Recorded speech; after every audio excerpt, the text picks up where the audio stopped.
Thought I'd share with you guys this little gem that I got. It's called the Kutzall rotary burr. It's a 1/4-inch shaft with a 1-inch carbide ball, and it's a rasp, so you can obviously guess where this is going. It's great for hogging out material. It does a very quick job of it. So much so that you might have to be a little bit careful. You wouldn't, depending on the wood species too, you might go right through the wall if you're not careful. This particular Kutzall ball, nobody gave me this, by the way. It's not a paid promotion. Was $25, and it's rated for 5,000 RPM up. This is only a 3,000 max drill press. Both of mine are. One's a 31, one's 3,000. But it works great for this if you want to slow down and just hog out this without killing your hands. And I'll have some video right after this of it being used in the air rotary tool, which I think I can sneak over here.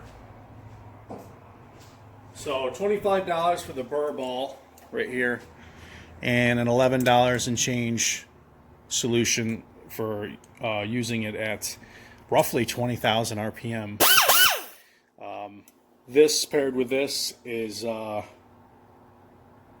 it hogs out pretty fast. I think you got to be pretty careful. I kind of like doing the fine stuff, getting the walls fine, maybe in this a little bit more delicate. This one, I got more to take out of this, and I'll use it with this. I got a box elder one version of this. I might just stick with it on here.